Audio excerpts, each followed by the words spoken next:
Asyhadu an la ilaha illallah wahdahu la syarika lah wa asyhadu anna Muhammadan abduhu wa rasuluh wa habibuhu wa khatamun nabiyyin wal mab'utsu rahmatan lil alamin. Allahumma salli ala habibina wa syafiina wa maulana Abil Qasimil Mustafa Muhammad. Allahumma salli ala Muhammad wa ali Muhammad. Allahumma Muhammad wa ali Muhammad wa ala alihi wa sahbihi wa man tabi'ahum bi ihsan ila yaumiddin, amma ba'd. Masyiral muslimin, Bapak Ibu, Tuan dan Puan dimanapun berada, pertama-tama kita bersyukur dengan syukur yang setinggi-tingginya karena Allah Subhanahu wa Ta'ala selalu memberkahi kita, memberikan kepada kita berbagai macam kenikmatan lahir dan batin yang menyebabkan kita masih bisa merasakan dan menikmati kehidupan dunia ini. Pertemuan kita kali ini adalah pertemuan untuk pertama kali surat yang ke-6, karena pertemuan hari Rabu yang lalu kita sudah menyelesaikan surat Al-Maidah, surat yang ke-5. Maka malam ini kita masuk pada surat yang ke-6, surat Al-An'am. Dan ini adalah pertama kali, maka kita akan membaca dan membahas, mentadarusi dan mentadaburi ayat 1 sampai 5. Bersama kita, alhamdulillah sudah ada Ustadz kita, Ustadz Syafi'i Saleh dari Singapura. Kita minta kepada beliau untuk memandu kita, membimbing kita, membacakan kepada kita ayat-ayat Allah Subhanahu wa Ta'ala, surat Al-An'am, surat yang ke-6, ayat 1 sampai 5. Jadi Bapak, Ibu-ibu, atau siapapun yang ingin mengikuti pembacaan, maka bisa membuka surat Al-An'am, surat yang ke-6, ayatnya 1 sampai 5. Mari kita masuk ke screen, seraya mempersilakan kepada Ustadz kita, Ustazuna, Ustadz Syafi'i Saleh, memandu kita, membacakan kepada kita ayat-ayat, huruf-huruf kata-kata yang pernah Allah sampaikan kepada Nabi-Nya, dan hari ini akan sampai kepada kita. Fadhal Ustadz. Syukran Ustaz, syukran. Alhamdulillah. Assalamualaikum warahmatullahi wabarakatuh. Waalaikumsalam warahmatullahi wabarakatuh. A'udzu billahi minasy syaithanir rajim. Bismillahirrahmanirrahim.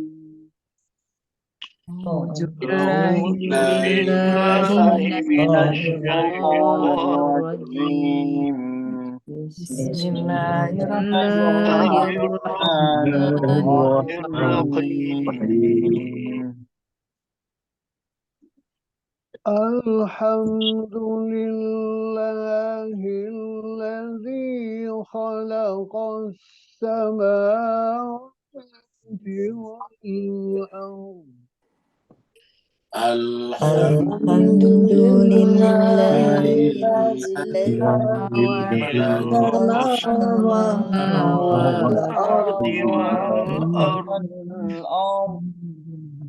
وجعل الظلمات والنور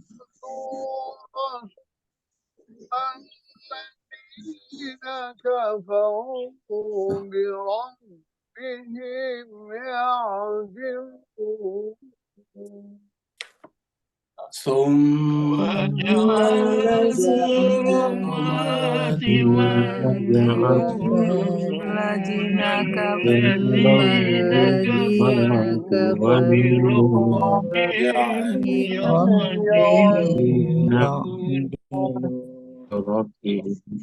هو الذي خلقكم من طين أجلا هو الذي خلقكم من طين ثم قضى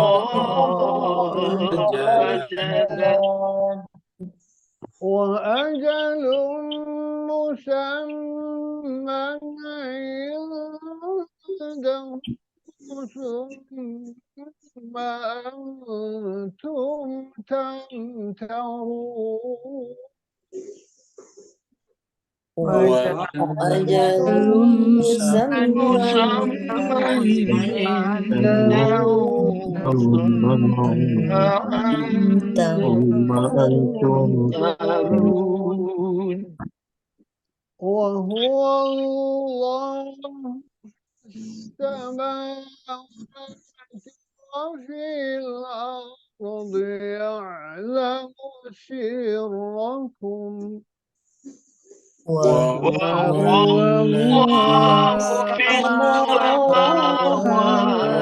وفي الأرض يعلم سركم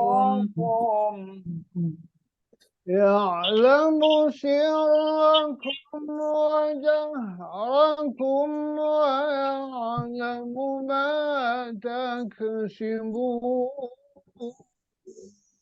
يعلم سركم وجهركم ويعلم ما تكسبون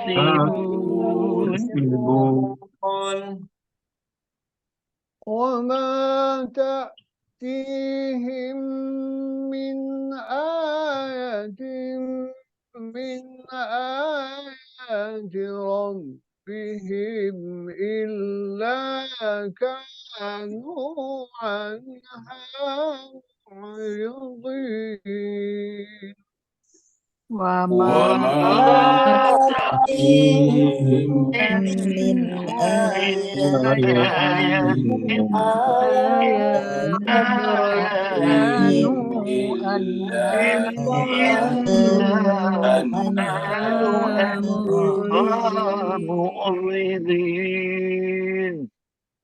فقد كذبوا بالحق لما جاءهم فسوف يأتيهم فقد كذبوا بالحق لما جاءهم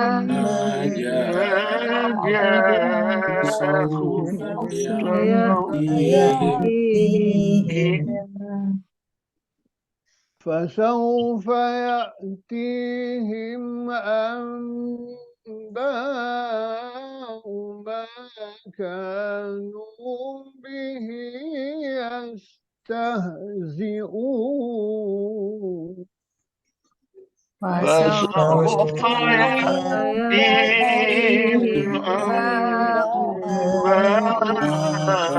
ما كانوا يستهزئون صدق الله العلي العظيم صدق الله العلي العظيم اللهم صل وسلم وزد وبارك على رسول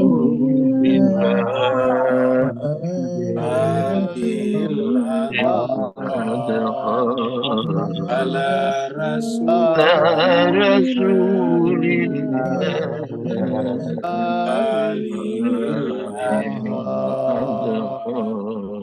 اللهم صل على محمد وآل محمد اللهم صل على محمد.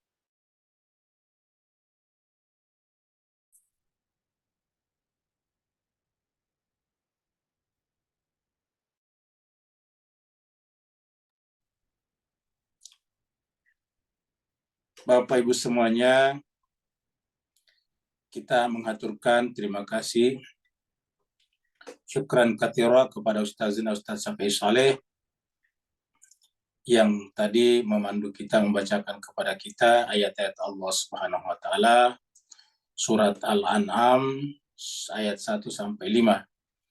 pembacaan beliau kepada kita adalah mewakili Allah dan Rasul-Nya menyampaikan itu bacaan kepada kita semuanya. Sehingga kita mendengarkan suara beliau seakan-akan kita mendengarkan suara Rasulullah, suara malaikat Jibril, dan Allah Subhanahu wa Ta'ala. Semoga dengan itu semuanya kita juga terberkahi sehingga menyisakan bekas-bekas ayat-ayat Allah di dalam jiwa kita masing-masing untuk seterusnya menjadi syifa, menjadi penyembuh lahir dan batin. Amin Allahumma. Kita mulai surat Al-An'am. Surat Al-An'am ini adalah urutannya nomor 6. Jadi mirip Al-An'am, bahasa Melayu juga 6, Al-An'am. Jadi tidak susah mengingat ini surat Al-An'am. Ingat saja Al-An'am mirip dengan kata angka 6. Jadi Al-Maidah yang kelima, An-Nisa yang keempat, Al-Imran yang ketiga, Al-Baqarah yang kedua, Al-Fatihah 1, dan ini adalah Al-An'am yang keenam. Al-An'am sendiri secara bahasa artinya binatang ternak atau hewan ternak. Surat ini turunnya di Mekah. Jadi kalau sebelumnya Madaniyah, sekarang kita Makkiyah. Surat yang turun di Mekah namanya Makkiyah. Jumlah ayatnya adalah 165 ayat. Jadi sudah mulai berkurang jauh dari sebelumnya. Kalau sebelumnya surat Al-Maidah 120 ayat, sekarang 160 ayat. Sebelumnya adalah surat Al-Maidah 200-an ayat kalau tidak salah, atau 120 ayat. Ini lebih banyak lagi. 160 ayat, 165 ayat ya. Kita mulai dari ayat yang pertama.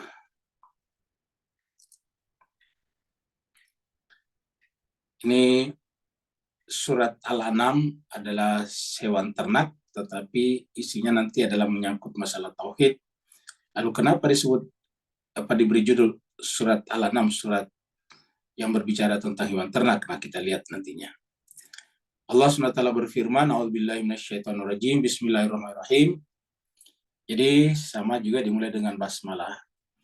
Jadi satu-satunya surat yang tidak dimulai dengan basmalah adalah surat yang ke-9 nantinya. Surat At-Taubah, surat-surat Al-Bara'ah. Yang lain semuanya ada bismillah di atas ini, maka sebetulnya kalau kita hitung ini sebagai ayat 1, ini adalah ayat 2 ya. Kalau seandainya dikasih nomor ini.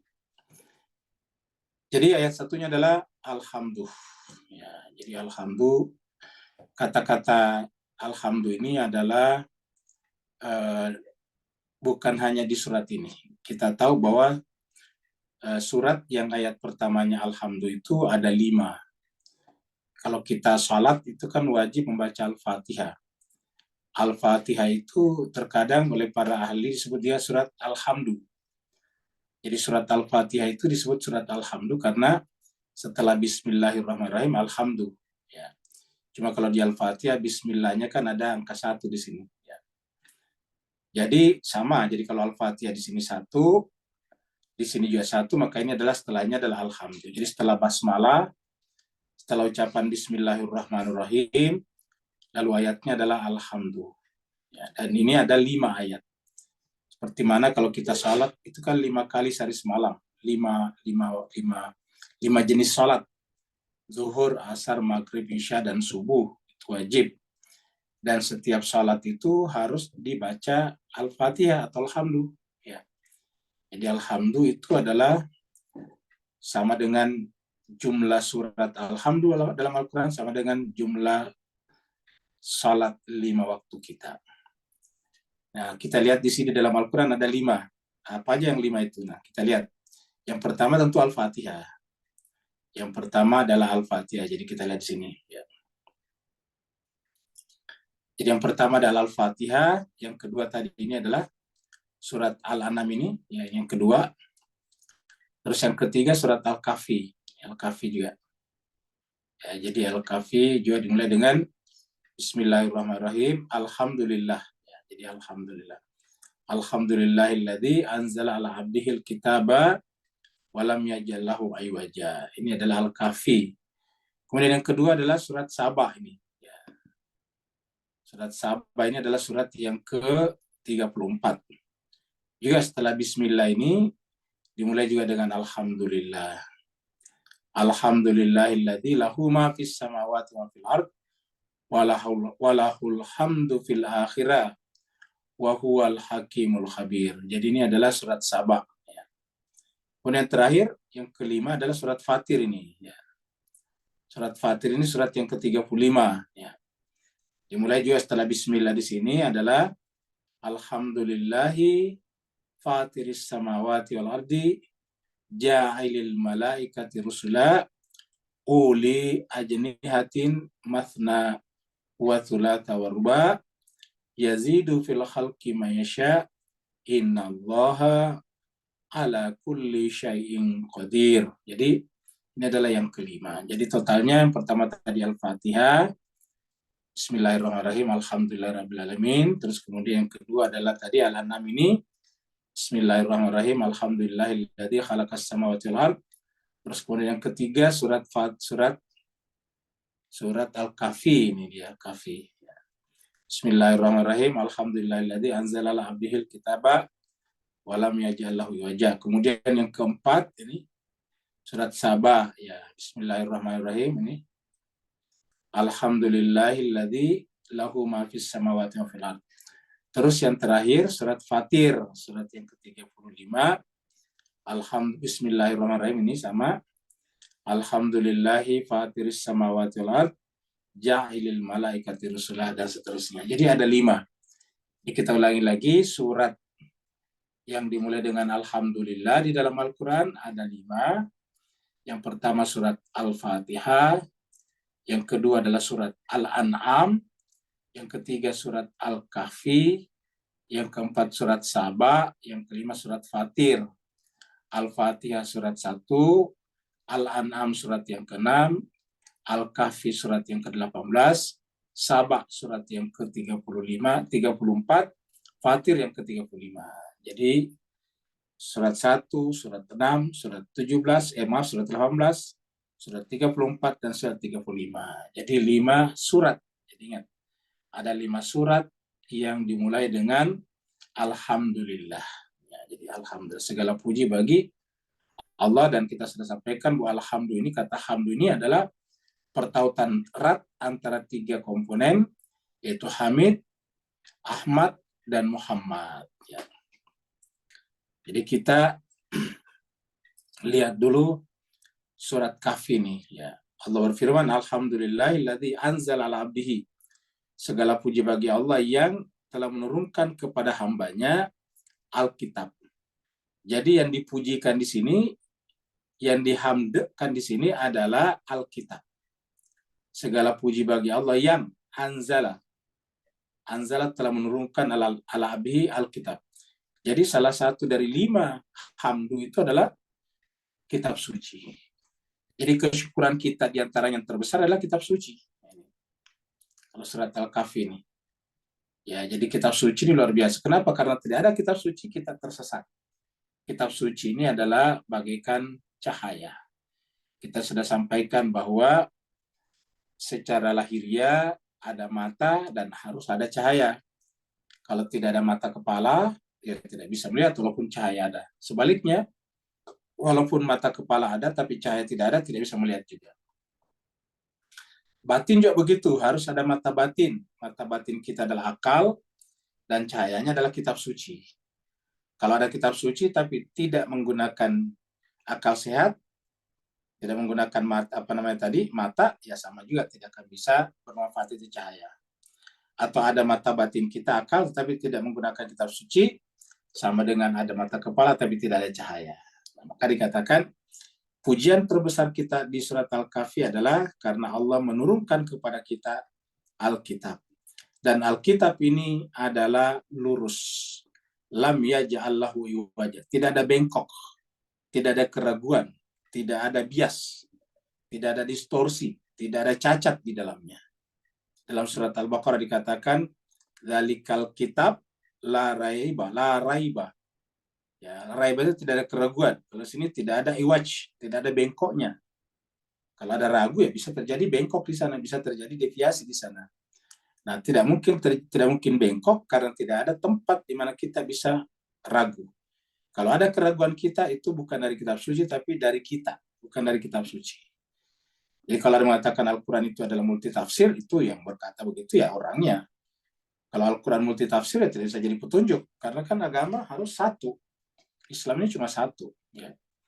Jadi walam yaj'allahu iwaja, dan tidak mungkin ada bengkok di dalamnya. Jadi ini adalah Al-Kahfi. Nah, kalau kita lihat lagi surat Saba, apa yang kita lihat dipujikan di sini? Bismillahirrahmanirrahim. Alhamdulillahilladzi lahu ma fis samawati wa fil ard. Walahul hamdu fil akhirah wa huwal hakimul khabir. Nah, apa yang kita pujikan di sini? Yang dipujikan di sini adalah langit dan bumi yang benar-benar lahu miliknya. Jadi langit dan bumi ini tidak bisa kita klaim sebagai milik kita. Jadi langit dan bumi tempat kita berpijak, ingat, kita tidak mungkin ada di bumi, di dalam kehidupan ini, di kehidupan dunia, kalau tidak ada langit dan bumi. Kita tinggal di bumi, tetapi eksistensi bumi sangat bergantung kepada langit. Karena kalau tidak ada saling tarik-menarik, gaya gravitasi di antara mereka tidak bisa stabil. Ya, dan itu semuanya adalah milik dia. Nah, kata-kata milik dia artinya apa? Kita tidak punya apa-apa, kita tidak punya milik. Karena apa saja yang ada di langit, di bumi, termasuk kita. Jadi milik Allah, apa saja yang ada di langit dan apa saja yang ada di bumi. Apa saja yang ada di bumi, ya termasuk diri kita. Maka satu-satunya yang boleh kita pujikan adalah Allah. Membuat atau menginginkan diri kita dipuji orang, itu adalah jelas keliru. Kalau ada keinginan, kemauan, kehendak untuk kita dipuji orang, itu keliru. Karena di sini katakan alhamdulillah, kata alhamdulillah itu adalah satu-satunya pujian atau segala puji. Alhamdulillah, hamd yang menggunakan alif lam ma'rifah berarti satu-satunya pujian yang boleh dipujikan adalah semuanya kembali kepada Allah. Kenapa? Karena miliknya langit dan bumi. Dan diulangi lagi di sini, walahul hamdu, ini sama lahu di sini. Walahul hamdu fil akhirat. Bukan hanya di dunia tapi juga di akhirat ini. Jadi dua alhamdulillah di dalam surat Saba ini, dua kali muncul kata alhamdulillah dalam satu ayat. Yaitu alhamdulillah, baru walahul hamdu fil akhirat. Dia terpuji dalam kehidupan dunia, langit dan bumi, dan dia juga terpuji nanti di akhirat. Walahul hamdu fil akhirat. Miliknya juga pujian di akhirat. Nah, apa perjalanan hidup kita? Cuma dunia dan akhirat, dan kita tidak punya apa-apa. Semuanya adalah miliknya dia. Lahu ma fis samawati. Lahu di akhirat. Jadi tidak ada satupun yang pantas dipujikan pada diri kita, atau tidak ada satupun pujian yang pantas, yang cocok dialamatkan kepada diri-diri kita sebagai makhluk. Ya, tidak ada satupun. Begitu kita menginginkan pujian pada diri kita, maka kita sudah syirik namanya. Jadi ketika ada keinginan untuk dipuji, disanjung, diapresiasi, maka itu adalah sudah mulai syirik. Orang mengapresiasi diri kita, orang lain, ya nggak apa-apa, kita berterima kasih. Tapi kita merasa pantas diapresiasi, itu tidak boleh. Karena kalau kita merasa pantas diapresiasi atau dipuji, begitu orang tidak mengapresiasi kita atau tidak memuji kita, nanti kita marah. Kita tersinggung. Apa sebabnya?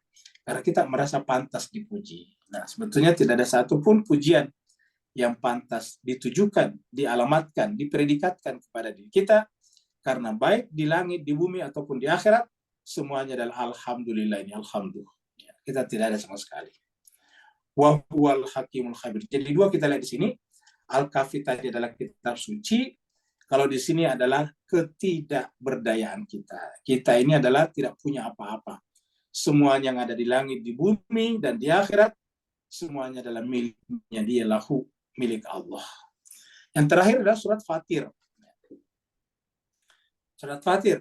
Bismillahirrahmanirrahim. Alhamdulillahi fatiris samawati wal ardh. Segala puji bagi Allah. Fatir. Fatir itu yang memulai dari awal. Ingat kata-kata fitrah. Jadi artinya langit dan bumi ini tidak seperti sebagian orang katakan, dia sudah ada sejak zaman azali. Jadi orang yang tidak percaya Tuhan akan mempercayai bahwa alam semesta ini, bumi dan langit ini tidak pernah bermula. Dari dulu sudah ada. Kapan adanya? Tanpa batas waktu. Ini kan sebagian berpendapat seperti itu. Kalau tidak berpendapat seperti itu artinya apa? Artinya dia mengakui bermula. Ketika dia bermula, ya pasti ada yang memulainya. Jadi Ada yang berpendapat bahwa alam semesta ini seperti sungai. Seperti sungai itu adalah dari dulu lebarnya segitu. Jadi alam semesta ini dari dulu ada dan sekarang ada dan terus menerus akan ada. Nah, ada yang berpendapat seperti itu. Al-Quran mengatakan tidak. Alam semesta ini pernah tidak ada dan bermula. Siapa mulainya? Fatir. Jadi peran Allah sebagai yang memulai penciptaan langit dan bumi adalah Fatir. Jadi alhamdulillahi Fatir. Segala puji bagi Allah, Fatir yang memulai penciptaan. Jadi kita artikan ini yang memulai penciptaan. Karena tadinya tidak ada. Yang mulai penciptaan langit dan bumi. Ya. Fatiris samawati wal ardh. Ja'ilil malaikah. Jadi setelah menciptakan langit dan bumi, dia juga menjadikan ja'il. Ja'il itu menjadikan ja'ilil malaikati. Yang menjadikan malaikat rasul. Jadi namanya rasul itu bukan hanya nabi, bukan hanya manusia seperti kita, seperti Nabi Adam, Nabi Nuh, Nabi Idris, Nabi Hud, Nabi Saleh, Nabi Ibrahim dan seterusnya. Bukan hanya itu, tetapi malaikat-malaikat juga berstatus sebagai rasul. Kenapa utusan? Jadi secara bahasa kalau diutus Tuhan dia rasul. Jadi ulangi, nanti boleh disebut rasul dalam konteks ini kalau diutus Tuhan. Secara bahasa, seseorang yang diutus oleh orang lain, rasul juga. Tapi pengertiannya di sini adalah rasul Tuhan. Kalau rasul Tuhan berarti diutus oleh Tuhan. Kalau diutus oleh manusia, ya rasulnya manusia. Ini adalah Rasulullah. Rasulullah bentuk jamak, utusan. Jadi malaikat-malaikat ini adalah rasul-rasul. Ya. Makanya kita sering sampaikan, kalau ada yang diangkat sebagai khalifah oleh manusia, ya bukan khalifah Allah, khalifah manusia. Karena kalau namanya khalifah Allah, khalifah yang disandarkan kepada Allah, berarti diangkat oleh Allah. Sama dengan Rasulullah. Rasul yang disandarkan kepada Allah, artinya Rasul yang diangkat oleh Allah. Kalau Rasul itu diangkat oleh manusia, ya bukan Rasulullah, tapi Rasulun Nas. Nah, gitu. Pembicaraan kita di sini adalah Rasul Allah. Ja'ilil malaikati rusula. Uli yang memiliki ajnihatin. Sayap. Ya. Masna wa sulata wa ruba. Memiliki memiliki sayap, ajnihatin, masna 2, 3 dan 4. Apa maknanya di sini jemaah sekalian? Bahwa malaikat ini juga berada pada langit-langit yang bertingkat-tingkat. Ya, malaikat itu kan adalah makhluk samawi. Nah, ternyata samawi itu bertingkat-tingkat. Dari mana kita lihat ini? Samawat. Samawat ini adalah bentuk jamak. Arut bentuk tunggal, ini bentuk jamak. Nah, karena bentuk jamak kan berarti bertingkat-tingkat, bergradasi, ada grade-grade-nya, ada tingkatannya, ada rank-nya, ada ranking-rankingnya. Nah, kalau setiap grade ada langit, maka harus ada malaikat penjaganya. Jadi makanya malaikat dia bertingkat-tingkat. Maka dikatakannya berdasarkan ini. Jadi sayap di sini artinya keberadaan. Caranya malaikat mengada di suatu langit berdasarkan sayapnya, begitu. Sayap yang paling rendah di kita tentu paling kecil, di atas lebih tinggi lagi. Ajnihatin masna wa sulata ruba, dan malaikat yang paling tinggi posisinya adalah malaikat Jibril, sebagaimana manusia paling tinggi posisinya adalah Rasulullah Shallallahu Alaihi Wasallam. Seperti itu. Yazidu fil khalqi ma yasha. Bahkan dikatakan yazidu, dia bisa menambahkan. Yazidu fil khalq, apa saja yang ada pada ciptaannya. Mayasya, seperti yang dia kehendaki. Jadi Allah bisa menambahkan penciptaannya khalq seperti yang dia kehendaki.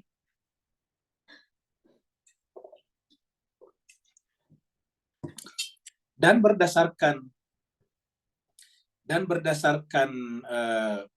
teori kosmologi alam semesta, bahwa memang alam semesta ini ternyata bertambah terus, Bapak Ibu sekalian. Jadi ternyata terbentuk lagi planet galaksi-galaksi. Jadi galaksi ini tidak terbatas, dia berkembang terus-menerus. Ada yang baru dan ada juga yang hilang, menjadi runtuh, menjadi black hole. Jadi ada yang muncul, ada yang mati. Jadi planet-planet bertambah, seperti dikatakan yazidu fil khalqi ma yasha. Innallaha ala kulli syai'in qadir. Sungguhnya Allah berkuasa memberikan kadar terhadap segala sesuatu. Apa yang bisa kita simpulkan dari hamd di sini, alhamd di surat Fatir ini, yaitu alam samai, Yang di sana juga ada makhluknya yang bernama malaikat. Nah, seperti itu. Jadi kita sudah lihat surat ini adalah berbicara tentang penciptaan langit dan bumi dan bergradasi, bergrade. Kemudian Saba ini berbicara tadi tentang kita tidak punya apa-apa, semuanya milik Allah. Pujian itu hanya kepadanya saja, baik di langit, di bumi, ataupun nanti di akhirat. Sedangkan Al-Kafi adalah pujian Allah, pujian kita kepada Allah karena kitab suci diturunkan kepada kita. Nah, sedangkan kalau surat Al-An'am ini adalah Alhamdulillahilladzi khalaqas samawati wal ardh. Ya, di sini adalah khalaqa. Tadi kan fatir kalau di surat Saba. Alhamdulillahilladzi khalaqas samawati wal ardh wa ja'ala zulumati wan nur. Ya, di sini adalah pujiannya secara spesifik tentang zulumati wan nur. Jadi penekanannya di sini adalah an-nur, ya. Jadi ini adalah an-nur. Sebelum kita lanjut, kita sampaikan lalu Al-Fatihah. Al-Fatihah kita lihat Alhamdulillahirabbil alamin Ar-Rahmanir Rahim. Jadi kita lihat di sana pujian di sana karena Allah SWT menciptakan segala-galanya berdasarkan dua tonggak sifat utamanya, yaitu pengasih dan penyayang. Artinya bahwa seluruh totalitas daripada penciptaan ini adalah berdasarkan cinta dan kasihnya, Rahman dan Rahimnya. Makanya dikatakan bahwa rahmat Allah meliputi segala sesuatu, sedangkan azabnya hanya tertuju kepada person-person tertentu saja. Rahmati wasi'at kulla syai' kata Al-Quran. Sedangkan azabku hanya orang-orang tertentu saja. Jadi jauh lebih luas rahmat Allah. Kenapa? Karena adalah Rahman dan Rahimnya. Itulah yang kita sebutkan di dalam surat Al-Fatihah. Alhamdulillahirabbil alamin Ar-Rahmanir Rahim. Gitu. Nah, sedangkan kalau di dalam surat Al-An'am ini penekanannya setelah khalaqas samawati wal ardh, tadi ada fatiris samawati wal ardh. Kalau fatir itu adalah yang memulai penciptaan dari awal, sedangkan khalaqa itu adalah penciptaan terus-menerus. Kan terjadi perubahan. Apa itu perubahan? Tidak ada menjadi ada, yang ada kemudian menjadi tidak ada, yang tidak ada kemudian menjadi ada lagi. Begitu. Seperti bola berputar. Bedanya kalau bola berputar, yang tadinya posisinya A, B berganti-ganti saja. Tapi kalau alam semesta tidak. Ya, benar-benar tidak. Kita yang hidup sekarang bukan yang hidup 100 tahun yang lalu. Yang hidup 100 tahun yang lalu bukan manusia yang hidup 1000 tahun sebelumnya. Berubah. Ya. Nah, jadi terus-menerus terjadi penciptaan. Sekarang ketika kita berbicara, akan lahir manusia terus-menerus di muka bumi. Nah, siapa menciptakan itu? Dia. Bukan hanya manusia, daun-daun, pohon-pohon. Gelombang terus-menerus terjadi. Nah, semuanya adalah khalaqas samawati wal ardh. Jadi pujian kita adalah menciptakan sehingga terjadi perubahan, dan dengan perubahan itu kita kemudian mendekat kepada Allah. Jadi khalaqas samawati wal ardh. Dialah menciptakan langit dan bumi. Jadi pertama adalah penciptaan, ini khalaqa, baru kemudian yang kedua adalah ja'alah. Baru kemudian ja'alah di sini. Langit dan bumi, kemudian ada gelap dan terang. Kalau seandainya tidak ada terang, cuma gelap saja, ya tidak mungkin. Kalau cuma gelap saja tidak ada terang, tidak mungkin juga. Bisakah ada terang tanpa gelap? Ada, yaitu zatnya Allah. Bisakah ada gelap tanpa ada terang? Ada, yaitu kegelapan itu sendiri. Tidak pernah terkena terang. Jadi dengan demikian kehidupan kita ini menjadi enak karena ada kegelapan dan ada terang. Tapi konsekuensinya manusia menjadi terbagi dua. Ada yang memilih kegelapan dan ada yang memilih cahaya. Sebagaimana makhluk-makhluk, hewan-hewan, ini surat Al-An'am, ada makhluk yang hanya bisa hidup, eksis, beraktivitas dalam kegelapan. Dan ada makhluk yang bisa eksis, beraktivitas dalam terang. Mana contohnya makhluk yang bisa beraktivitas dalam gelap? Contohnya kelelawar. Kelelawar itu biasanya beraktivitas di waktu kegelapan. Ya. Gelap dia baru jalan. Dan apa yang terjadi dengan dengan kelelawar? Kelelawar itu kalau dia bertengger, kalau dia berhenti di pohon, dia menggantung. Kakinya di atas, kepalanya di bawah, sehingga kalau dia buang kotoran, pipis, kencing, dia akan mengencingi dirinya dan karenanya kotor. Nah, itu adalah kakinya di atas, kepalanya di bawah. Kenapa? Dia beraktivitas dalam kegelapan. Jadi orang, manusia yang suka kegelapan, berarti kepalanya di bawah, kakinya di atas. Apalagi yang suka beraktivitas di malam hari. Contohnya lagi babi. Babi itu beraktivitas di malam hari. Ya, makanya kalau orang mau berburu babi di siang hari, harus pakai anjing. Anjing dulu masuk ke hutan, mencari tempat-tempat lubang persembunyian mereka, dikejar oleh anjing, baru dia keluar. Karena aslinya kalau babi itu beraktivitasnya di malam hari. Dan babi itu mencari apa dan memakan apa saja. Jadi itu adalah aktivitas yang di malam hari paling terkenal adalah kelelawar dan babi. Ya. Kemudian wanur yang beraktivitas di siang hari. Ya. Cahaya itu adalah satu-satunya zat yang cahaya mutlak adalah Allah Subhanahu wa Ta'ala. Dan karena agama ini dari Allah disebut juga dengan cahaya. Manusia-manusia yang sempurna disebut juga dengan cahaya. Kita tanpa kitab suci, kita tanpa akal sehat, kita tanpa manusia sempurna, sama dengan hidup dalam kegelapan. Seperti mana malam hari tanpa rembulan, kita akan berada dalam kegelapan. Maka Nabi, Rasul, kemudian manusia suci, dan juga kitab suci adalah merupakan cahaya yang kita butuhkan agar tidak berada dalam kegelapan. Maka dikatakan wajah ala zulumati wan nur. Kata-kata jala zulumati dan nur ini menunjukkan ini adalah pilihan. Kalau khalaka bukan pilihan. Kalau jala itu bisa dipilih. Kita bisa memilih untuk berada dalam kegelapan atau berada dalam terang. Kita bisa memilih salah satu di antara keduanya. Nah, jemaah sekalian berbahagia, agama disebut juga dengan cahaya, manusia suci juga disebut dengan cahaya. Kenapa? Karena agama itu adalah kitab suci terbagi dua. Ada yang berbicara, namanya natik, seperti Nabi, Rasul, dan orang suci, para imam. Sedangkan yang tidak berbicara, yang samit adalah yang kita baca ini. Ini yang kita tulis ini. Yang kita sedang bahas ini. Ini namanya samit.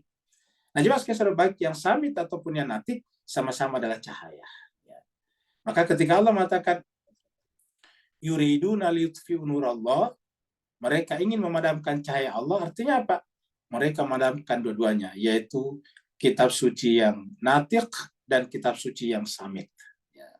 Kitab suci yang samit ya ini disalah artikan seperti kita lihat surat Al-Maidah, tiba-tiba surat ayat 6 yang berbicara tentang wudu menjadi tiba-tiba menjadi kabur sedemikian rupa. Padahal kalau kita baca surat Al-Maidah itu terang benderang jelas sekali bagaimana cara berwudu yang benar. Itu baru contoh wudu.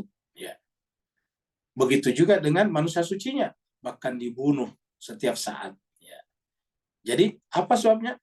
Karena orang seperti itu adalah menginginkan hidup dalam kegelapan. Karena mereka hanya bisa memakan makanan, pohon-pohon, buah-buahan hanya di waktu malam saja, waktu gelap. Ya. Seperti kelelawar. Summal ladzina kafaru birabbihim ya'dilun.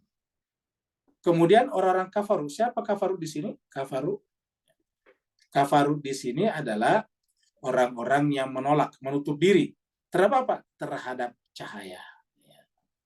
Terhadap Allah yang menjadi khalik di sini. Khalaka berarti pelakunya khalik.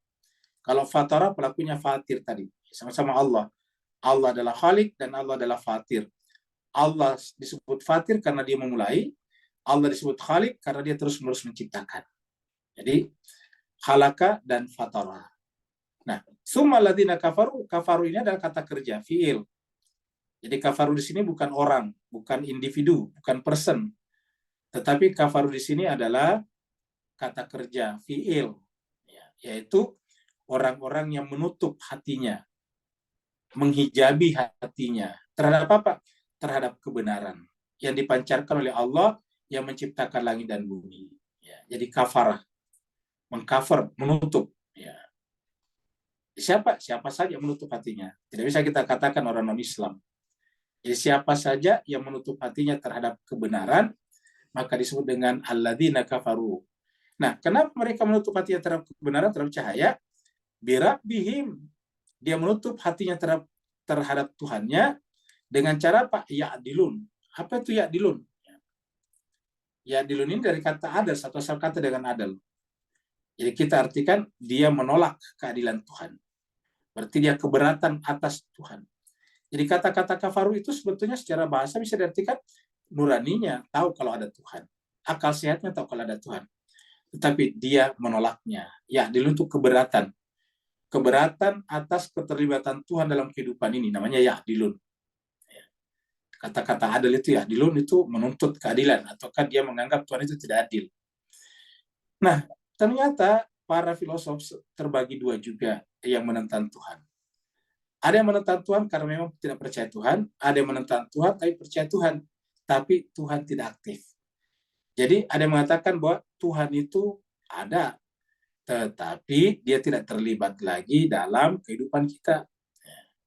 Tuhan itu hanya menciptakan alam semesta.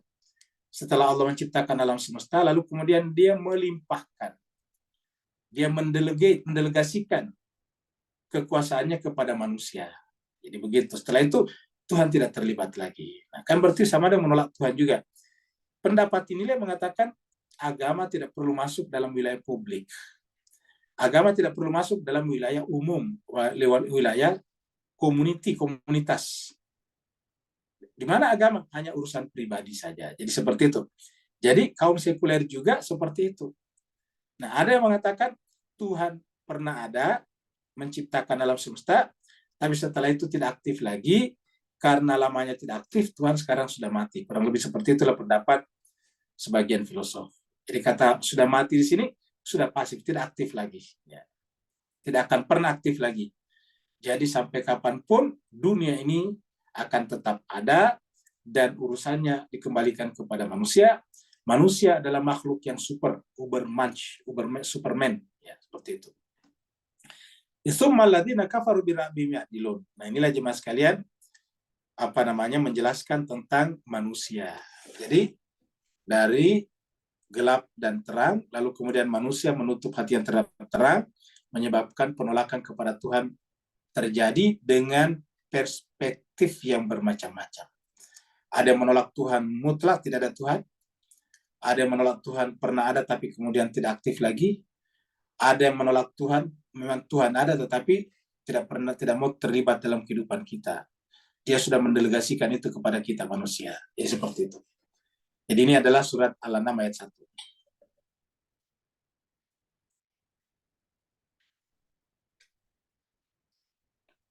Kemudian Allah menciptakan manusia. Manusia itu dari mana? Dari tanah. Nah, Bapak Ibu bisa bayangkan kalau kita tidak diberikan roh seperti patung ini. Jadi ini adalah patung tanah. Jadi ini adalah dari tanah, Pak Ibu sekalian. Buat dari tanah, kelihatan warnanya warna tanah. Nah, kalau kita tidak diberikan roh, jiwa, ya kurang lebih seperti inilah kita. Ya, kalau tidak diberikan roh. Dan manusia yang tidak menghidupkan rohnya, spiritualnya, dia akan kaku seperti tanah seperti ini. Ya, dia akan menjadi tidak hidup, ya, tidak ada spiritnya, tidak ada rohaninya. Ya, dia akan tidak bergerak-gerak, tidak bisa beraktivitas. Ya, seperti ini kalau manusia terbuat dari tanah dan tidak menerima roh atau tidak mengaktifkan roh yang datang dari Allah. Maka karena kita ada dua komponen, yaitu dari tanah dan dari roh, maka roh kita itu harus di-on-kan, jangan sampai di-off-kan. Adakah orang yang meng-off-kan rohnya? Banyak, yang kita sebut dengan kehilangan dimensi spiritualnya. Allah berfirman, huwallazi khalaqakum min tin. Dialah yang menciptakan kalian dari tanah. Jadi kita diciptakan dari tin, tanah. Ya. Dia menciptakan kalian dari tanah. Ya. Tin. Jadi, tanah itu, kalau tin itu kata orang adalah tanah, turab, yang kemudian bercampur dengan air. Ada unsur basahnya, ada unsur kadar airnya. Jadi ada kadar airnya disebut dengan tin. Karena setelah ada kadar airnya, baru kemudian bisa dilentur-lenturkan, difleksibelkan. Bisa diubah-ubah jadi tembikar, jadi patung-patung dan sebagainya. Kalau dia tanah tos saja, seperti pasir, ya nggak bisa. Harus ada airnya. Jadi huwallazi khalaqakum min tin. Dialah menciptakan kalian dari tanah. Tadi menciptakan alam semesta. Khalaqas samawati wal ard. Dia menciptakan manusia dari tanah. Tanah dari mana? Al-ard. Jadi ada langit, ada bumi, bumi kemudian ada tanah, kemudian kita diciptakan dari sana. Tsumma qada ajalan. Kemudian dia menentukan qada ajalan, ajal. Apa itu artinya ajal, jemaah sekalian? Tuhan kemudian meniupkan ruhnya di tempat lainnya, wa nafakha fihi min ruhihi. Kalau di tempat lain itu wa nafakha atau wa nafakhtu fihi min ruhi, dengan ruh itu kemudian kita berkesadaran. Masyiral muslimin, Bapak Ibu yang saya berbahagia, apakah yang pertama kita sadari kalau kita sadar? Jawabannya waktu. Ya. Jadi kalau ada orang yang tidak sadar, pasti tidak tahu waktu. Ya. Misalnya ada orang yang kehilangan kesadarannya, entah karena terlalu ngantuk, atau mungkin karena dia sakit, terganggu saraf-sarafnya, atau yang bersangkutan itu habis minuman-minuman keras, atau yang bersangkutan mengkonsumsi narkoba, sehingga mengalami teler namanya, fly, maka apa yang hilang dari mereka? Yaitu kesadaran akan waktu. Jadi tanda bahwa jiwa kita bekerja adalah munculnya kesadaran akan waktu, ajal. Apa bedanya kita dengan hewan? Hewan tidak menyadari adanya waktu. Makanya hewan tidak menyadari kalau setiap hari terjadi pergantian waktu. Dan karenanya tidak bisa menghitung. Karena kita menyadari waktu, kita bisa menghitung. Ya. Kita beri tanda bahwa hari ini adalah hari Jumat. Kita sepakat setelah hari Jumat disebut dengan hari Sabtu. Setelah hari Sabtu, besoknya lagi kita sebut hari Minggu. Besoknya lagi hari Senin. Besoknya lagi hari Selasa. Dengan bahasa apapun juga. Sama. Kita menyebut ini hari Jumat, bahasa Inggrisnya Friday misalnya, lusanya Sabtu, Saturday misalnya, itu bahasa saja. Ya, tapi maknanya sama. Kita menggunakan bahasa apapun, bahasa Tionghoa, bahasa Mandarin, bahasa Tagalog, bahasa Melayu, bahasa Inggris, bahasa Spanyol, bahasa Arab, sama, yaitu bahwa setelah Jumat itu Sabtu, setelah Sabtu Minggu. Ya, apapun kita menyebut Minggu dengan Ahad, ya, bahasa Arab. Intinya adalah bahwa itu adalah pengurutan, dan pengurutan itu muncul karena ada kesadaran akan waktu. Jadi dengan demikian, dari mana munculnya kemampuan matematik manusia? Dari kesadaran akan waktu. Matematik itu artinya apa? Pengurutan, 1, 2, 3. Dan itu adalah karena kesadaran kita akan waktu. Dengan demikian, yang paling penting bagi manusia adalah waktu. Maka salah satu tanda kalau kita sudah mulai ada agak-agak tua, sudah mulai agak-agak mendekati pikun, atau apalah, sudah mulai mengalami apa yang sebenarnya demensia, amnesia, itu kalau kita sudah mulai kehilangan patokan tentang waktu. Kalau sudah sering lupa kalau hari ini hari Jumat, sudah lupa kalau hari ini hari Sabtu, nah berarti kita sudah mulai agak-agak bermasalah pikirannya. Kan ada tuh yang sudah mulai mengalami namanya disorientasi tentang waktu. Nah, yang seperti itu adalah tanda. Jadi paling penting sekali untuk mengetahui apakah kita sadar atau tidak adalah waktu. Ya. Jadi summa qada ajalan, waktu. Ini adalah waktu apa yang disebut di sini? Adalah waktu yang tersimpan di dalam kesadaran kita, yang merupakan intisari daripada tanah kita yang ditiupkan Allah pada diri kita. Di tempat lain dikatakan setelah diciptakan dari tanah ditiupkan roh. Mari kita lihat di sini. Ya. Ayat-ayatnya kita lihat, saya surat As-Saffat ini. Ya. Ini kita lihat. Jadi kita lihat dulu dari kata apa namanya? Kata tin ini. Tin. Allah mengatakan di surat 37. Ya, 37 ini. 37. Fastaftihim. Ya. Maka tanyakanlah kepada mereka. Ahum asyaddu khalqan, apakah mereka yang lebih susah menciptakannya? Amman khalaqna, ataukah ciptaan-ciptaan kami yang lain? Inna, sesungguhnya kami, kata Tuhan, khalaqnahum, kami menciptakan manusia itu min tinin, dari tanah. Tapi ada tambahnya, min tinin lazib, dari tanah yang lentur, yang liat. Ya, liat itu bisa dibentuk-bentuk. Ya, makanya kita lihat, kalau kita pegang semua kulit kita itu kan pasti lentur, lazib, yang kayak tanah liat. Ya, tidak ada manusia yang kaku 100%. Kalau dia kaku 100% berarti sudah jadi mayat, sudah mati beberapa jam yang lalu. Ya.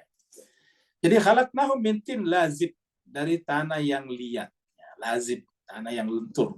Artinya tanah yang ada unsur air di dalamnya. Makanya kita tahu kita punya tubuh kita ini ada, tapi menurut para ahli sekitar 70% lebih kita adalah cairan. Bukan air, cairan, ada air, ada darah dan sebuah cairan. Jadi kita itu adalah 70% lebih adalah cairan di dalam tubuh kita. Jadi khalaqnahum min tin, kami ciptakan manusia dari tanah yang lazim. Ini adalah surat As-Saffat. Di surat Al-Mu'min menggunakan kata ini ya. Surat 23 ayat 12 ya. Walaqad khalaqnal insana min sulalatin min tin. Dan sungguh kami ciptakan manusia min sulalatin, dari saripati min tin. Nah, kita setelah dari tanah, kemudian dari sulalatin min tin. Di tempat lain dikatakan wa nafakhtu fihi min ruhi, ya, begitu. Di tempat lain dikatakan laqad khalaqnal insana min sulalatin min ma'in mahin, begitu. Min ma'in mahin apa min sulalatin min tin, lalu kemudian dikatakan wa nafakha fihi min ruhihi. Nah, itu kita bisa temukan di dalam surat yang lain ya. Surat apa? Surat ini juga kita lihat ya. Ya, kita lihat di dalam surat ini ya. Surat Jum'ah kita buka di sini.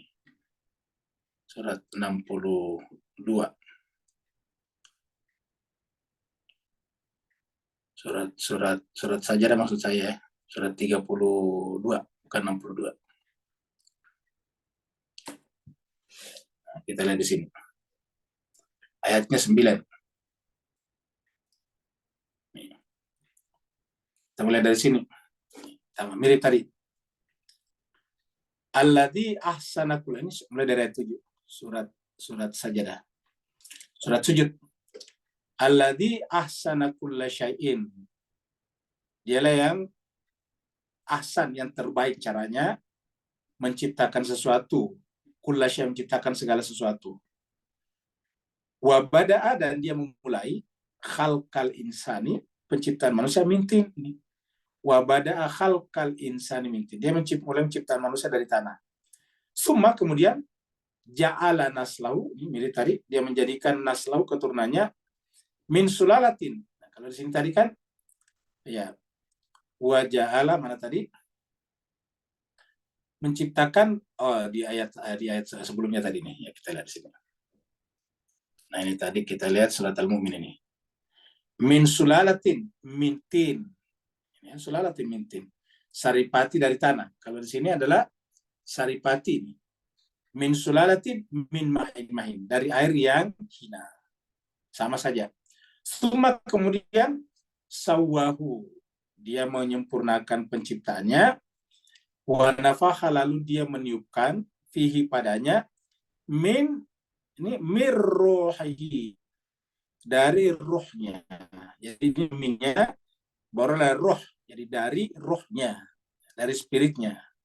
Baru wa ja'ala lakumus sam'a, lalu dia menjadikan bagi kalian as-sam'a, pendengaran, wal absara, dan penglihatan, wal afaidata, baru kemudian hati. Kesimpulannya adalah kesadaran tentang waktu tadinya. Qalilan ma tashkurun, sayangnya sedikit yang bersyukur. Kenapa? Karena manusia tidak menyadari kalau dirinya itu adalah makhluk yang luar biasa, dan dia tercipta dengan keluar biasaan itu karena kasih sayang Tuhan.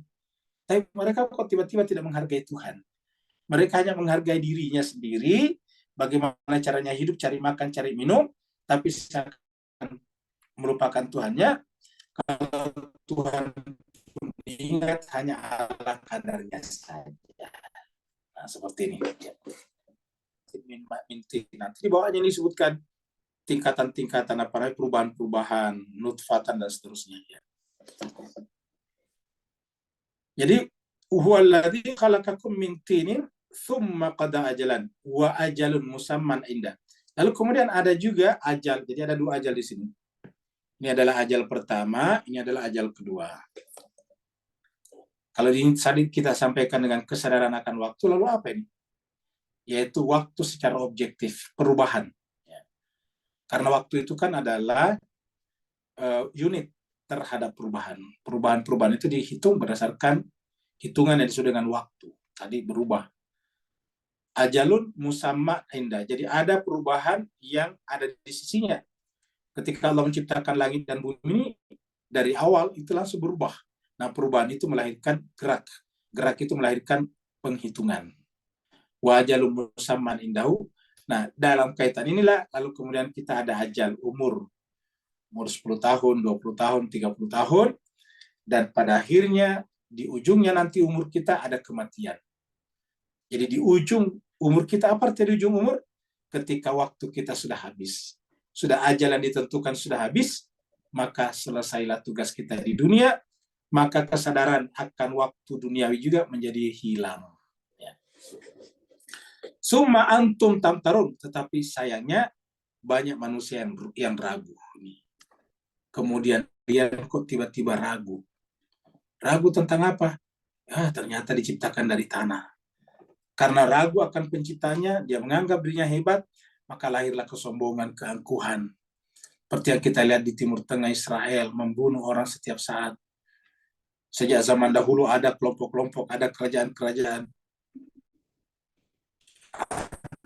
raja-raja tertentu, ada tokoh tertentu yang bisa secara menakutkan.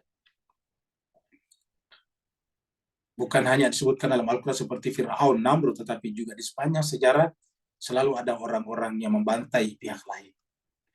Ya, menghilangkan etnosida atau genosida itu selalu ada di setiap saat. Apa itu artinya etnosida, genosida? Ada satu kelompok tertentu yang tidak menginginkan kelompok lain itu ada, maka kemudian dihancurkannya. Kita lihat di Rwanda dulu ada namanya pertentangan antara ras, antara Tutsi dengan Hutu. Nah, itu saling membunuh satu sama lain. Nah, jadi jemaah sekalian selalu ada seperti itu. Kenapa? Karena kesombongan muncul. Tiba-tiba tadi kafaru birabbihim ya'dilun. Mereka tiba-tiba menutup diri terhadap Tuhannya, lalu kemudian tidak menerima keadilan Tuhan. Lalu kemudian seakan-akan keadilan itu disandarkan pada dirinya saja. Kita teruskan. Ini adalah contoh, ada cahaya di sana. Ini bumi yang tidak terkena cahaya itu menjadi gelap. Jadi berkat adanya cahaya di sana, ini ada cahaya di sini, maka kemudian ini bagian siang yang terkena cahaya. Di sini gelap. Ya, seperti itulah. Jiwa kita manusia jemaah sekalian tidak menghadap kepada cahaya, dia akan gelap. Maka manusia sempurna adalah manusia yang seluruh bola hatinya terkena cahaya ilahiyah. Kita tergantung. Kalau sedikit yang terkena cahaya, berarti cuma tingkat kesempurnaannya juga sedikit. Tapi kalau banyak yang terkena cahaya sampai di sini, maka kemudian tingkat kesempurnaannya juga lebih baik daripada yang lain.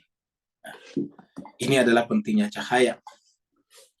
Wa huwallahu fis samawati wa fil ardh. Nah, tadi dikatakan cahaya itu bukan hanya bermakna cahaya seperti dari matahari, tapi eksistensi, keberadaan. Dialah yang menyebabkan adanya segala sesuatu. Dia tadi kita sebut dengan fatir, memulai segala sesuatu. Karena dia memulai segala sesuatu, maka artinya apa? Pada segala sesuatu yang dimulainya ada keterlibatan dia. Kenapa? Karena kalau dia tidak ada, sesuatu itu menjadi tidak ada juga. Satu. Yang kedua, setelah tercipta dalam keadaan fatir, dia terus-menerus berubah. Sehingga menggelinding seperti bola. Ada, tidak ada, sudah dengan khaliq, khalaqah. Nah, pada apa yang tercipta yang berubah, dia pun ada di sana. Nah, ternyata dikatakan, wa huwallahu fis samawati wa fil ardh. Dialah Allah.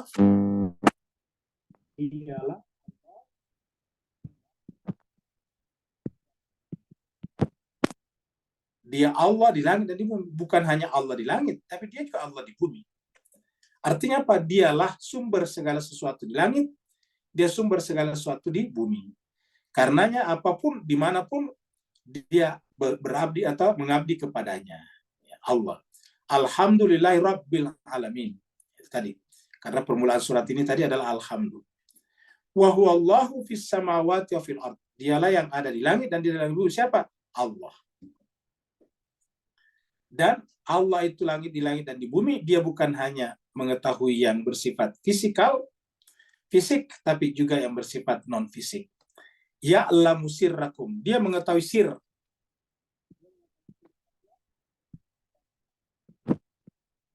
Ya'lamu sirrakum wa jahrakum. Dia mengetahui sir kalian dan jahar kalian. Jadi, ya'lamu sirrakum wa jahrakum. Dia mengetahui sir kalian dan jahar kalian. Apa itu sir? Yang kita rahasiakan. Apa itu jahar? Yang kita nampakkan. Wa ya'lamu ma taksibun. Apa taksibun? Yang kita kerjakan. Jadi ada 3 nih. Taksibun. Ada sir, ada jahar, ada kasab. Ya. Kalau kita mengangkat tangan kita, makan, itu namanya yaksibun. Ya. Kita mengangkat kaki kita berjalan, yaksibun. Ya. Kalau kita mengucapkan sesuatu, jahar. Kalau kita menyimpan dalam benak kita sesuatu, namanya sir. Jadi Allah ada di mana-mana. Jadi pada sir kita, pada jahar kita, pada perbuatan kita, kenapa dia mengetahuinya ini? Kenapa dia ya'lamu? Karena dia ada di sana. Dia tidak mungkin mengetahuinya kalau dia tidak ada di sana. Dan tidak ada sesuatu pun juga yang lepas, yang luput, yang terpisah dari dia. Ya'lamu sirrakum wa jahrakum. Dia yang tahu sir kalian, jahar kalian, dan kasab kalian. Artinya sir kita bisa ada karena dia mengadakannya. Jahar kita dia ada karena dia mengadakannya. Kasab kita, perbuatan kita bisa ada karena dia menciptakannya. Maka ya'lamu sirrakum wa jahrakum wa ya'lamu ma taksibun. Dan dia juga mengetahui apa yang kalian kerjakan. Jadi cobalah Bapak Ibu sekalian, apakah ada yang kita miliki di sini? Terkadang kalau kita menghadapi kasus seperti Timur Tengah, kita biasanya kan marah, emosional. Seakan-akan kita pengen mengebom itu Israel supaya habis. Ya. Nah itu artinya apa? Itu namanya hawa nafsu kita. Apa kewajiban kita? Kewajiban kita hanyalah melakukan seperti yang Allah perintahkan. Selebihnya Allah menentukan. Kemenangan hakiki adalah kemenangan yang ditentukan oleh Allah. Kalau kita kelihatannya menang, itu bukan kemenangan hakiki. Ya. Seperti misalnya kemenangan, seakan-akan kemenangan ketika orang-orang membunuh cucu Nabi di Karbala, itu bukan kemenangan hakiki. Buktinya, mana mereka sekarang? Tidak ada. Ya. Kelihatannya pada saat itu dia menang, dia sudah membunuh. Dan setelah itu kan kemudian berdirilah dinasti Umayyah. Tapi apa benar dinasti Umayyah sampai sekarang masih ada? Udah nggak ada. Tetapi bagaimana dengan pengikut Al-Husain sampai sekarang? Masih tetap ada. Berjuta-juta orang mendatanginya setiap tahun. Luar biasa. Ya. Jadi, kalau kemenangan itu karena emosi kita, karena keinginan kita, itu adalah kemenangan semu. Ya. Kemenangan hakiki adalah datang dari Allah. Maka dengan demikian, kalau kita sudah percaya bahwa kita hanya berbuat saja, Al-Quran mengatakan bahwa falyastajibuli, kita hanya mengijabah, melakukan saja panggilan Allah, iza da'akum, maka kemudian selebihnya kita serahkan kepada Allah, maka inilah nanti melahirkan kemenangan hakiki. Kemenangan hakiki ada di akhir zaman yang dipimpin oleh para orang-orang soleh yang tidak emosional menghadapi kejahatan terbesar seperti yang dilakukan Israel sekarang. Ya. Jemaah sekalian berbahagia, inilah yang harus kita latihkan diri kita. Bahwa dalam kondisi seperti ini, kita tetap harus berada dalam kontrol yang benar. Ya.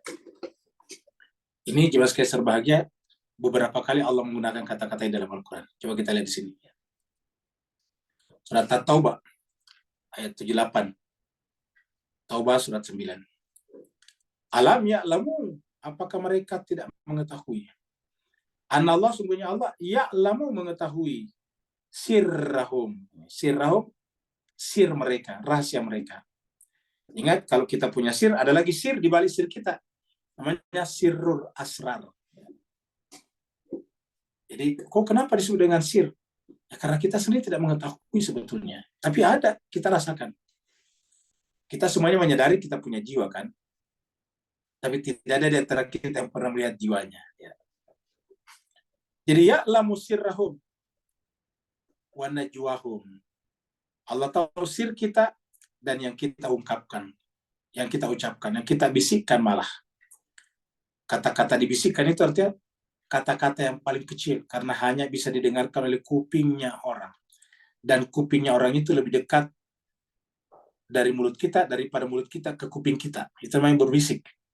Itu kan kalau kita berbicara, ya sekecil apapun, yang bisa didengar oleh kuping kita itu masih termasuk besar dibanding dengan kalau kita berbicara di depan kupingnya orang. Kamu gitu Pak sekalian. Kalau kita berbisik itu kan mulut kita di depan kupingnya orang. Kan berarti dekat sekali. Ya, bahkan bibir kita di depan apa itu lubang kupingnya orang itu, di depannya berbisikan namanya itu. Artinya apa? Itu kecil sekali, tapi sekecil itu pun sudah termasuk wicara, kata-kata. Karena kalau bukan kata-kata tidak bisa didengar orang itu. Jadi kesimpulannya ini adalah perbedaan antara sir dengan najwa. Sir itu artinya tidak terucap sama sekali, sedangkan najwa itu terucap tapi paling kecil, paling rendah. Dan Allah tahu, sekecil apapun kata-kata kita, sekecil apapun wicara kita, Allah mengetahuinya. Sedangkan yang kita tidak ungkapkan sama sekali kepada siapapun, termasuk sir. Alam ya'lamu annallaha ya'lamu sirrahu. Alam ya'lamu annallaha ya'lamu. Ya'lamunya di sini adalah kita manusia, ya'lamunya di sini adalah Allah. Sirrahum ya'lamu sirrahum wa najwahum. Wa annallaha, sungguhnya Allah Alam al-ghuyub. Allah itu adalah Alam, Maha mengetahui, al-ghuyub yang gaib. Ghuyub ini yang gaib-gaib. Maka sir kita adalah gaib, bukan hanya bagi orang lain, tapi bahkan juga bagi kita sebetulnya. Maka gaibnya sir kita adalah merupakan lebih gaib daripada yang gaib yang lain. Dan ada lagi yang lebih gaib daripada gaibnya sir kita. Kalau sir kita tadi ada sirnya lagi, sirul asrar, maka gaibnya kita juga ada gaib yang lebih dalam lagi, namanya gaibul ghuyub. Wa najwahum wa anna Allah allamul ghuyub. Seperti ini. Sekali lagi saya surat Az-Zukhruf. Am yasabuna, apakah mereka menyangka anna bahwasanya kami la nasma'u, tidak mendengar sirrahum wa najwahum. Jadi kira-kira begini ya. Kalau ada yang mengira menyangka bahwa kami tidak mendengarkan sir mereka, sir manusia, wa najwahum, dan najwa mereka, bisikan mereka, mereka salah, keliru. Ya. Bala, yang benar ialah bukan saja kami mengetahuinya, mendengarnya, tetapi rusuluna, rasul-rasul kami, para malaikat-malaikat kami, ladaihim, selalu ada bersama dengan kita, terus-menerus yaktubun. Ini Bapak Ibu sekalian, yaktubun di sini adalah fi'il mudhari. Apa artinya fi'il mudhari? Berketerusan, istimrar, continuous. Jadi rasul-rasul Allah selalu berada di sekitar kita. Ladaihim itu ada di sisi kita, di sekitar kita. Dan yaktubun, menulis. Apa yang ditulis? Sirrahum, sirrana, rahasia kita. Wa najwahum, dan rahasia mereka. Najwana, bisikan-bisikan kita. Jadi artinya apa? Kalau kita sambut tadi, kita tidak punya apa-apa. Bahkan sir kita pun juga kita tidak milikinya. Najwa kita pun kita tidak milikinya. Semuanya adalah Allah. Lahu ma fis samawati wa fil ardh. Wa lahu fil akhirah, dan miliknya lah apa yang ada di akhirat. Ya. Sekarang kita maju lagi. Ya.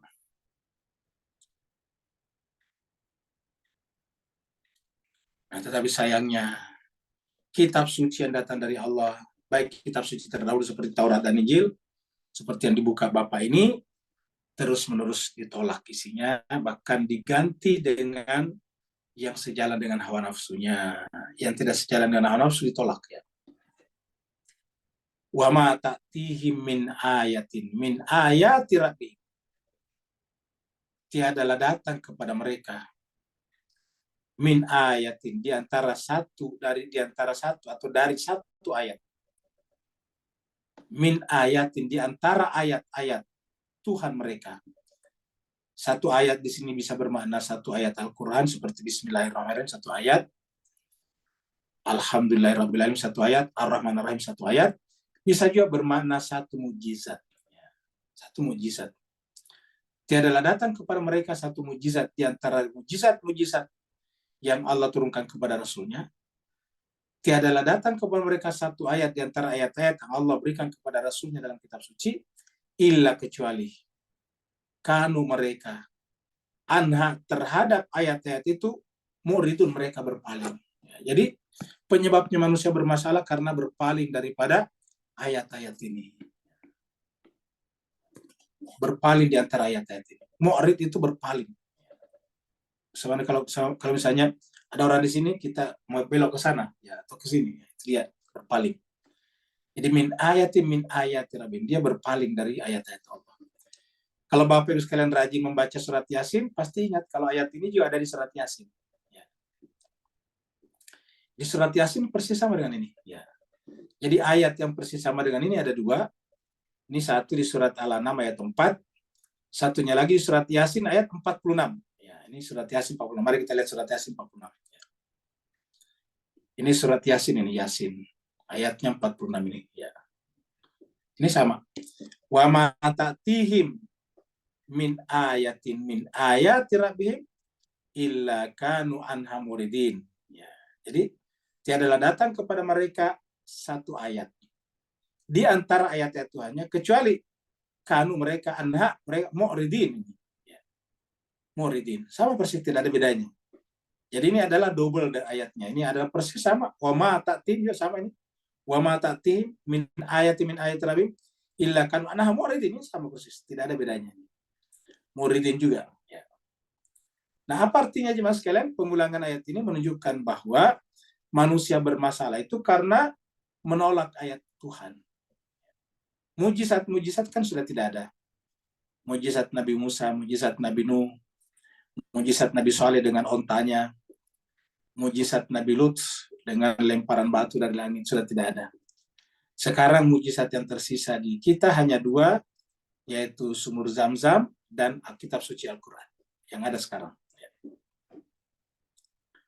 Muridin, sayangnya manusia berpaling daripadanya. Nah, yang bisa kita lihat setiap saat yaitu Al-Quran. Jadi ini diulangi karena banyaknya orang yang mu'ridin terhadap ayat-ayat Allah Subhanahu wa taala. Ya. Semoga kita yang rajin mengikuti tadabbur ini, kita berlindung kepada Allah jangan sampai masuk dalam kategori seperti ini. Berpaling dari ayat-ayat Allah Subhanahu wa taala. Yang terakhir, Al-Quran datang lagi sebagai kebenaran. Di kitab-kitab suci sebelumnya bukan hanya mereka berpaling, tapi bahkan mereka ubah. Jadi terjadi perubahan pada kitab-kitab suci samawi sebelumnya. Datanglah Al-Quran sebagai kebenaran, tetapi banyak juga di antara kita umat Islam yang membaca Al-Quran, tapi hanya sekedar tadarus, tapi tidak mentadaburinya saja. Tidak mentadaburinya. Jadi mentadarusi saja, tapi tidak mentadaburi. Jadi kan harusnya tadarus dan tadabur. Ya, tadarus itu adalah konsumsi otak kanan kita, sedangkan tadabur konsumsi otak kiri kita. Kadzabu, sungguh mereka mendustakan bilhaq, kebenaran. Mereka mendustakan kebenaran. Lamma ja'um, ketika kebenaran itu datang kepada mereka, itu Al-Quran. Makanya inilah yang sering kita angkat di surat Al-Furqan ayat 30, di mana Rasul berkata di depan Allah, ya Rabb, inna qaumi ittakhadhu hadzal Qur'ana mahjura. Kaumku telah menjadikan Al-Quran ini mahjur, ditinggalkan, dijauhi. Faqad kadzabu bil haqqi, sungguh mereka telah mendustakan al-haq. Lamma ja'um, ketika kebenaran itu datang kepada mereka. Apa kata Allah? Kalau kita sudah menolak, mendustakan kebenaran, fasaufa ya'tihim, maka kelak ini. Saufa, kelak, akan. Fasaufa itu will, akan. Fasaufa ya'tihim, akan datang kepada mereka. Anba'u, berita. Makanu, tentang apa yang dulu mereka, makan apa yang dulu mereka bihi yastaziun, perolok-olokan. Jadi bukan hanya mereka tolak kebenaran, tapi bahkan mereka olok-olok. Bahkan mereka perolok-olok. Mereka bukan hanya kazzabu ini, mereka bukan hanya mendustakan, tapi mereka juga memperolokkan kebenaran. Inilah yang kita lihat cara beragama sekarang. Jadi mencoba memfitkan, mencocokkan cara beragama kita dengan Al-Quran itu butuh kerja yang panjang.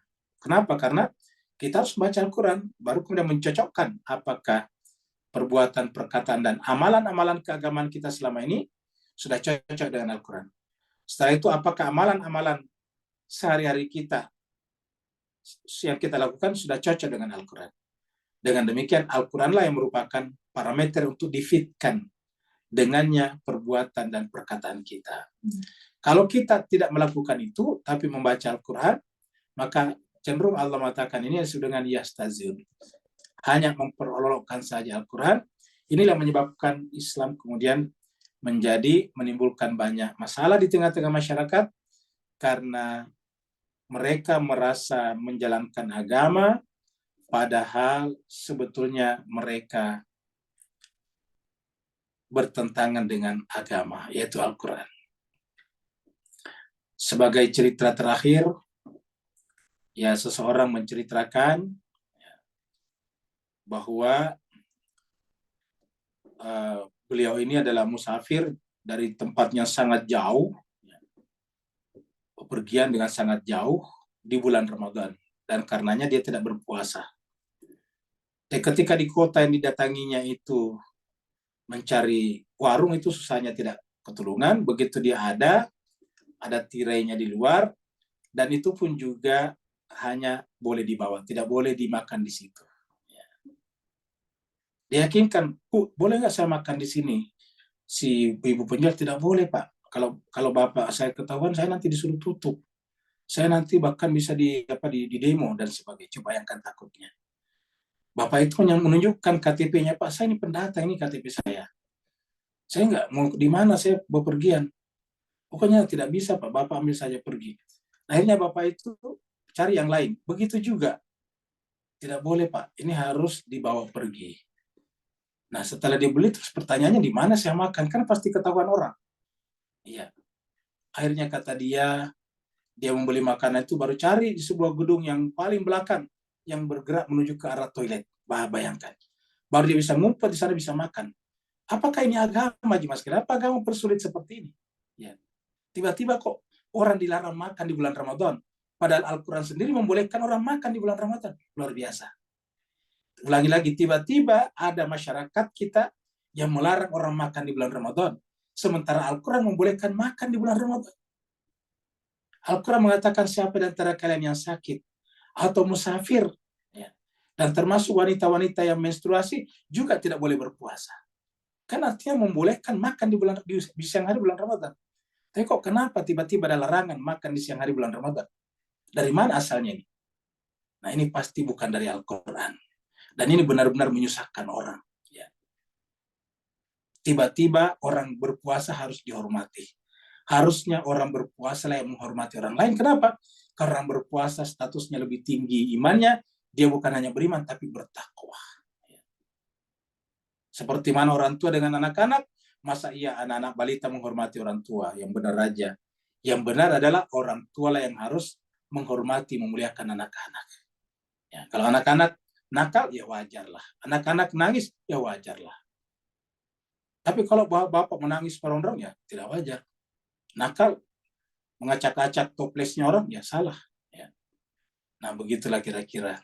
Tetapi entah kenapa, kok tiba-tiba begini cara beragama kita sekarang. Ini pasti bukan dari Al-Quran, karena Al-Quran justru membolehkan orang tidak berpuasa di bulan suci Ramadan. Pertama adalah non-Islam. Yang tidak Islam pasti tidak diwajibkan berpuasa karena dia tidak terikat dengan iman Islam kita, tidak mempercayai Al-Quran, maka dia boleh makan. Yang kedua, orang Islam yang sakit, bepergian, atau ibu-ibu yang menstruasi atau nifas tidak perlu berpuasa, tidak boleh berpuasa malah. Nah, pertanyaannya, kalau tidak boleh makan, terus bagaimana caranya? Ya, sementara orang itu musafir misalnya. Nah, inilah masalah-masalah yang terjadi di masyarakat, dan banyak lagi kasus-kasus yang lain yang dialamatkan seakan-akan itu adalah dari Islam, dari Al-Quran, padahal bertentangan dengan Al-Quran. Terima kasih banyak Bapak Ibu sekalian atas perhatiannya. Mohon maaf atas segala kekurangannya. Sebagai kesimpulan, lalu apa hubungannya dengan Al-An'am ayat ini? Pada tadi sudah 5 ayat, belum ada Al-An'am. Al-An'amnya nanti di belakang-belakang.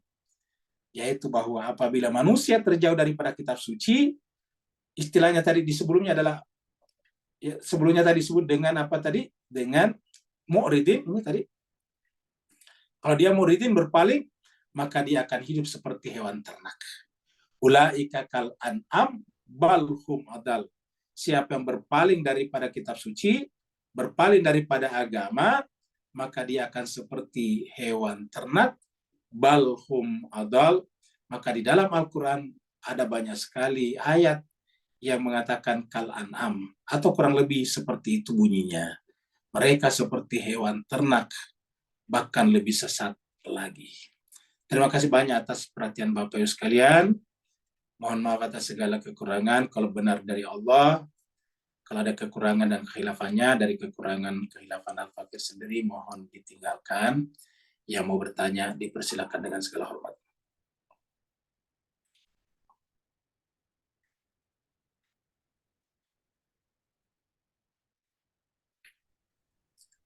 Kalau tidak ada, berarti kita akhiri sampai di sini. Waalaikumsalam warahmatullahi wabarakatuh. Silakan, Ustaz. Afwan Ustaz, Ana ingin mendapatkan penjelasan akan arti hakikat apa itu artinya alhamdulillah, alhamdulillah, puji itu Ustaz. Yang keduanya, apakah yang menyebabkan orang yang suka dipuji itu ataupun yang diminta pujian itu sehingga menjadikan dia syirik, arti termasuk dalam golongan syirik. Kenapa itu Ustaz? Syukran Ustaz, syukran. Afwan, terima kasih banyak Ustaz. Jadi jemaah sekalian, pertama kita terangkan dulu apa itu alhamdulillah. Kita sampaikan jemaah sekalian, kita lihat di sini dulu ya, kita pindah ke sini. Jadi kata dasarnya ini adalah hamidah yahmadu. Ini adalah hamidah yahmadu. Kata hamidah ini ya. Hamidah yahmadu. Nanti muncullah masdarnya hamdun atau hamdan. Nih, biasa disebut hamdan kalau masdar hamdan.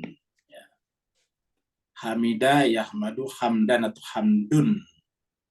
Nah, jadi kita hamdun aja dulu ya. Kita hilangkan ini. Ya. Nah, kita doma saja di sini. Ya, sorry.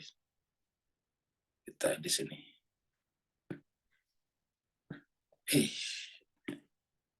Ya. Ini hamdun. Jadi kata memuji, ini memujinya hamidah yang memuji. Kemudian hamdun pujian, kan begitu namanya masdar. Masdar itu semacam bentuk inform. Jadi memuji ini madhi mudhari pujian. Jadi pujian. Nah, jadi kata-kata pujian itu kan adalah hasil perbuatan memuji. Seperti kata khalaqa menciptakan, khalqun. Khalaqa yakhluqu khalqun. Menciptakan jadi ciptaan. Berarti memuji hamdun pujian. Nah, pujian dalam bentuk seperti ini namanya bersifat nakirah. Ya, tidak jelas pujiannya kepada siapa atau apa. Nah, sekarang di dalam ayat-ayat yang kita baca tadi selalu ada alif lam di depannya. Selalu ada alif lam di sini, alif lam. Ini kita sebut dengan alif lam ma'rifah. Maka ini harus dihapus satu ya. Ini dihapus satu tadi. Ya. Karena kalau sudah ada alif lam ma'rifah masuk di sini tidak boleh lagi bertanwin di sini, tidak boleh dhammatain. Tidak boleh dhammatain, tidak boleh kasratain, tidak boleh fathatain ya. Selalu harus satu saja. Jadi alhamdulillah. Ya. Nah, ketika masuk alif lam ma'rifah itu artinya dikenal, maka pujian yang dimaksud sini sesuatu yang dikenal. Nah, pertanyaannya ialah berdasarkan akal sehat dan nurani manusia, apalagi berdasarkan Al-Quran, siapakah yang satu-satunya yang paling berhak mendapatkan pujian? Jawabannya berdasarkan Al-Quran akal sehat adalah yang menjadi sumber dari segala sesuatu. Yang menciptakan dari tidak ada menjadi ada, yang memulai penciptaan disebut dengan fatir, yang menciptakan terus-menerus adalah khalik. Pokoknya dia yang berhak mendapatkan pujian. Karena pujian itu kan harus diberikan kepada sesuatu yang merupakan sumber. Kita dikasih uang, kita memuji orang jadi sumber uang itu. Kita dikasih minum air putih, kita akan memuji sumber air putih itu. Misalnya orang kasih kita air putih pada saat sangat lelah, sangat haus. Kita mengucapkan terima kasih kepada yang Jadi sumber air itu. Nah, kalau kita sudah berbicara tentang agama atau spiritualitas, maka satu-satunya yang boleh dipuji oleh jiwa kita adalah sumber dari segala sesuatu. Dan itu hanya Allah. Al-Khaliq, Al-Fatir, Ar-Rahman, Ar-Rahim. Maka dialah satu-satunya yang pantas disembah. Maka alif lam ma'rifah di sini adalah memberikan penekanan, memberikan batasan bahwa satu-satunya yang boleh dipuji adalah hanya Dia. Pujian itu hanya boleh tertuju kepada Dia, yaitu Al-Khaliq, Al-Fatir, Ar-Rahman, Ar-Rahim. Makanya di dalam Al-Quran, Alhamdulillahirabbil alamin, Ar-Rahman, Ar-Rahim. Ya. Kenapa Dia dipuji? Ar-Rahman, Ar-Rahim. Karena Dialah pengasih dan penyayang. Nah, dengan demikian tidak ada pujian yang pantas dialamatkan kepada kita. Contohnya tadi, saya dipuji orang karena saya memberikan air putih kepada orang itu. Orang itu haus sekali, saya memberikan air putih kepadanya. Orang itu memberikan terima kasih, wajar. Itu namanya etika, adab. Etik, wajar saja. Dan saya juga mengucapkan sama-sama. Tetapi saya secara spiritual mengatakan tidak boleh. Kenapa? Karena itu bukan air saya. Air putih yang saya berikan tadi itu bukan air putih saya. Saya juga mengambilnya dari sumur. Saya juga mengambilnya dari mana? Air hujan. Nah, ya siapa yang merubah air laut menjadi air hujan turun di kita? Allah. Jadi tidak ada apapun yang pantas dipujikan bagi kita. Jadi secara zahir, secara etik, secara moral, boleh saja orang memuji orang lain sebagai bentuk ucapan apresiasi, terima kasih. Terima kasih atas airnya, terima kasih atas pertolongannya. Kita memberikan pertolongan boleh mengucapkan sama-sama. Tetapi secara spiritual itu rohaninya. Itu tidak boleh ada pujian yang dialamatkan pada diri kita. Apalagi berharap orang itu memuji kita. Kalau berharap orang itu memuji kita, ini pertanyaan kedua tadi, sudah masuk kategori syirik. Kenapa?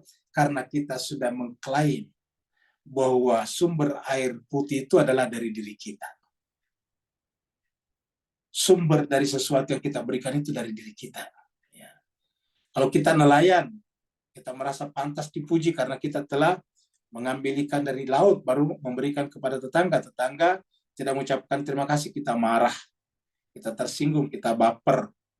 Itu jelas sudah syirik. Kenapa? Memang kita yang pergi mengambil ikan di laut, tetapi yang menciptakan laut siapa? Allah. Yang menciptakan ikan di laut siapa? Allah. Tidak ada apapun yang pantas ditujukan kepada kita. Maka segala sesuatu yang secara spiritual, secara rohani, kita ingin dipuji adalah mengarah kepada syirik. Kenapa? Menganggap diri kita sebagai sumber sesuatu, padahal kita sedang membaca tadi, sumber sesuatu hanya Allah. Dia adalah Fatir. Ya. Dia adalah Khaliq. Dialah Ar-Rahman. Dialah Ar-Rahim. Di mana? Di seluruh alam semesta. Lillahi Rabbil Alamin. Alhamdulillahi Rabbil Alamin. Ini secara spiritual, secara. Tapi ingat mas, kita ulangi, secara secara moral, secara etik, secara pergaulan sosial, boleh saja kita mengucapkan terima kasih. Boleh juga kita mengucapkan sama-sama. Tetapi ingat, di dalam hati kita, spiritual kita, tidak boleh ada rasa, harapan, keinginan untuk dipuji. Seperti itu.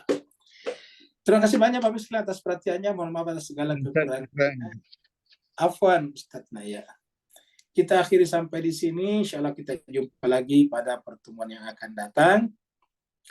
Mudah-mudahan kita semuanya diberikan keberkahan hidup, kesehatan lahir dan batin, sehingga nanti kita bisa menyelesaikan lagi surat Al-An'am ini sampai 165. Terima kasih banyak. Walafuminkum. Wassalamualaikum warahmatullahi taala wabarakatuh. Waalaikumsalam warahmatullahi wabarakatuh. Terima kasih Ustaz. Terima kasih Ustaz Ayu. Terima kasih semuanya. Assalamualaikum. Waalaikumsalam warahmatullahi wabarakatuh.